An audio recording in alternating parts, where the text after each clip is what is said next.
When you think of great playoff runs, there's a few that automatically come to mind. You have the 2007 Giants, a team who by all accounts did not look particularly good in the regular season, but got hot thanks to their road warrior mentality in the postseason to go on a 4-game win streak, upsetting the New England Patriots in the Super Bowl and beating arguably one of the best teams in NFL history to keep the 72 Dolphins status of being the only undefeated Super Bowl winner very much intact. Others you might think of are the 2017 Eagles, who lost their MVP candidate quarterback just to have their backup go in and put up one of the best postseason performances we have ever seen, to also beat a very good Patriots team in the Super Bowl in one of the most electric games of all time.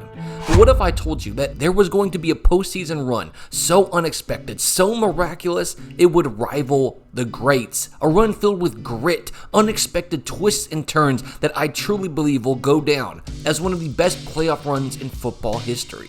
But to truly understand the absolute insanity of this all, we of course have to go back.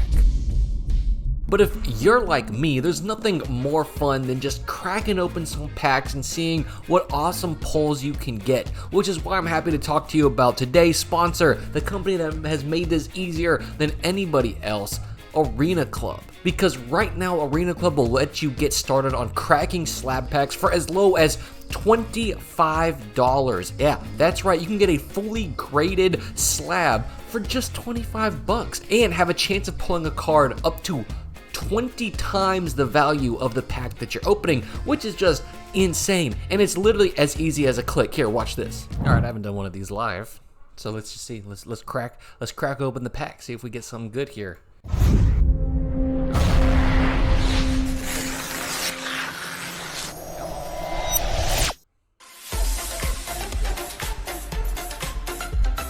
And the best part is, you don't have to haggle with anybody trying to resell it. They will give you an offer on the spot based on the card's current market value, which is just so convenient. But don't just take my word for it. Right now, you can go to arenaclub.com/punts, use code punts, and get 20% off your first purchase. Guys, if you've ever opened packs, you know that 20% off just does not come around very often. So try it out today. Go to arenaclub.com, use code punts. Don't just have a little bit of fun, but hey, help your favorite YouTube channel out too, and crack some packs and thank me later. Now, the start of this story brings us to the start of the 2025 season, where we're going to be following our protagonist, the Illinois State Redbirds. Now, Illinois State had some success in their previous playoff year, as they had slipped into the top 25 and made the playoffs before UC Davis sent them packing. But to start this season, they opened up with their typical FBS match, this time taking on Oklahoma. And you know what? I'll say it. They showed a little bit of life. Sure, they didn't really score the ball much or move it on offense, but they did a good job of forcing the Sooners to drive lengths of the field instead of just giving up constant broken plays to lose the game. Even though there were a few of those, but their defense looked solid and their punt unit also looked pretty good, as Hayden Futch consistently forced the Sooners to have long lengths of the field to go in order to win. So all in all, they played a top 25 and future playoff contending team and played them pretty well, I'd say. Score be damned. And while there's no such thing as a moral victory, this could be a game that they would definitely build off of, and build they would.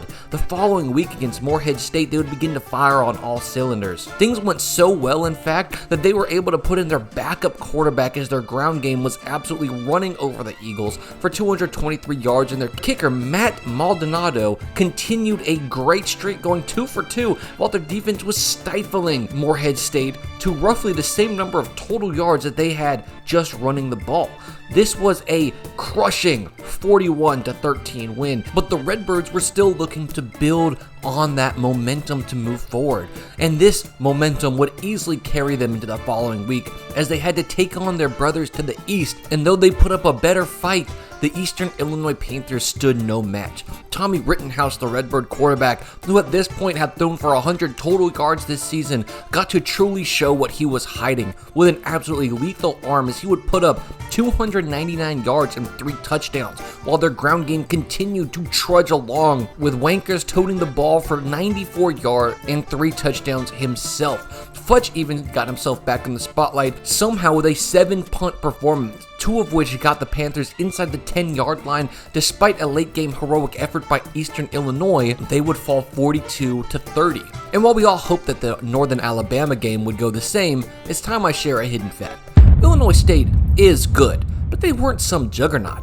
After coming out hot and taking a 17-0 lead over the Lions, they would do something that would become a theme in this video, which is having a big lead be lost in the second half. This time though, it would be Illinois State who would have the strong lead, but slowly and surely get it squandered away until with just under 30 seconds until the end of regulation, UNA scores down only 6 and have a chance to win it here, but miss the extra point. Now what's crazy is that this missed kick ultimately is what pushes Illinois State into the playoffs, but in overtime, Illinois State shines. Their first play takes them into the end zone where they immediately flex their superiority by going for 2 and getting it. They then hold off the Lions on their own 2-point attempt to be able to advance 3-1.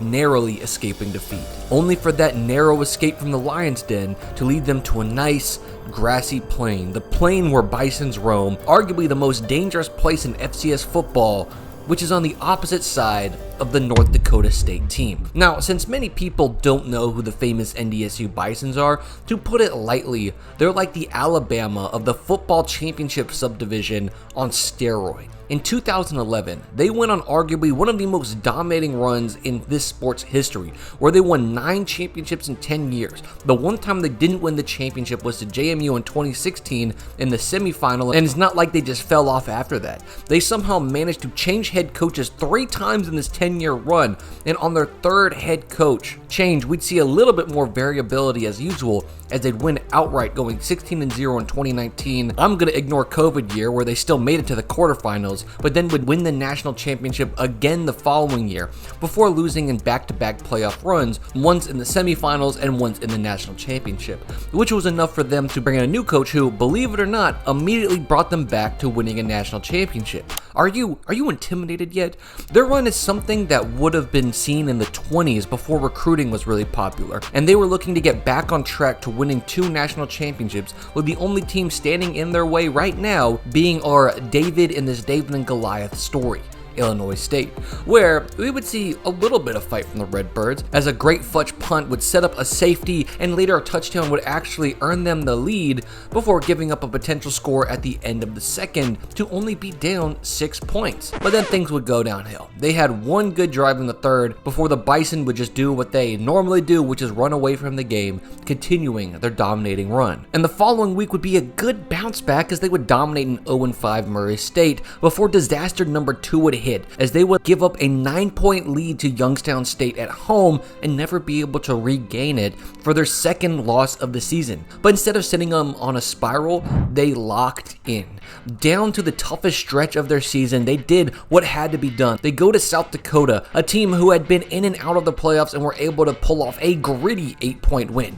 Then their brothers to the north came in for a routine ass kicking, which gave them some momentum, where they'd use that to completely roll over Indiana State before they would have to travel to an absolute powerhouse in South Dakota State, where they would pull off a 14-point gutsy win, bring them to the final game of their regular season, now holding the top 25 ranking at 8-4, where a win would get them great playoff seeding, but a loss could knock them completely out, and they get demolished. That's right, Southern Illinois marched into their house with potentially their season on the line and had their way with the Redbirds for 4 quarters. If this was the FBS, people would be calling for this team to be locked out of the playoffs for the next decade because of this performance, as they lost 37-7. But the way things stood, they now had to wait and see if they made it to the playoffs, which they did, as an absolute bottom seed.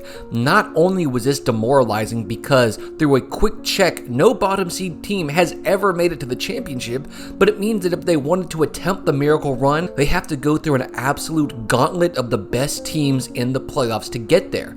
And coming off an absolutely demoralizing loss, you would not be blamed for assuming that they would be quickly in and out of the playoffs. And their first game would not be an easy one, as they would have to fly down to Louisiana to take on the Lions, who were coming in with only a single FCS loss the entire year, while sporting one of the strongest offenses and defenses in the country, as they demolished their non-FBS opponents with a plus 257 point differential, as their only FCS loss came to another playoff team in Lamar. The odds makers had Illinois State not standing a chance, with just a 30% chance of winning as soon as they stepped off the plane. But what would happen on the field was something nobody would see coming. It wasn't just a win. Illinois State defense turned into a meat grinder, turning long Southeast Louisiana drives into fruitless clock wasters as they possessed the ball for 31 minutes, put up 321 yards of offense for a grand total of 3 points. With this stout performance, all the Redbirds had to do was put together a few good drives and get into the end zone, and the start of the miracle run was officially underway. Well, nobody knew that yet. In fact, most people thought that this was just a funny, flukish upset. Those happened, but the real time for Illinois State to get knocked out of the playoffs was on the way, as they would once again have to go up against North Dakota State. Yes, that North Dakota State, the Titan of FCS, the team who whooped them in their own stadium just earlier this year, and now they're facing down the Bison on their home turf. And shortly after the kickoff, things seemed to be falling apart. The first time the Bison touched the ball, it went 78 yards to the house. The next Redbird drives resulted in an interception and a punt return touchdown, and despite them being able to get some points on the board, they would throw a pick six to go down 21-7. And as the game trudged on, they were only able to get one more touchdown, but another pick from backed up in the fourth quarter would give the Bisons an easy score, as time was quickly running out on any hope they'd have to put together a comeback. But if they were going to, it would have to start now. 10 minutes left in the fourth, they put together a marathon 10-play drive, getting all the way down to the 4, where on fourth down they have a chance to get on the board, but get sacked. At this point, 6 minutes left in the game, down 14, their chances of winning were as low as 1%, before a Bison punt would get a 21-yard return with less than 5 minutes left. The Cardiac Birds would have to attack.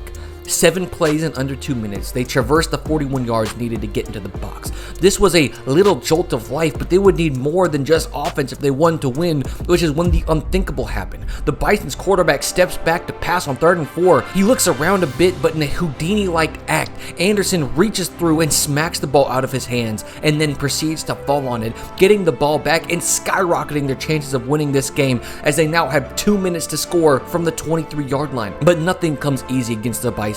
They get to the 10-yard line before appearing to stall out. The relentless Bison defense had held them to 14 points for the better part of 4 quarters. They just needed to hold them here when Rittenhouse rolls out and finds Sapkowitz in the back of the end zone, and my God, they have a chance to tie it up. But they don't want to tie. The quarterback immediately goes horns up. Is he a Texas fan? No. This madman actually wants to win a big-time game. He wants to go for 2 points. I mean, they weren't even supposed to be here to begin with. Why not just sit your dick on the table and make it HR's problem? The Bison seem shocked by the audacity. Their defenders, seemingly lost in the moment, give up a huge 2-point conversion where their offense, who had been quietly struggling all day, was unable to finish the game. The madmen out of Illinois had done it. The world was now quietly aware of the true miracle run that was happening, as their following 2 games were brutal. Their next game would be a rematch against the team who had previously knocked them out of the playoffs, as they flew down to UC Davis and came out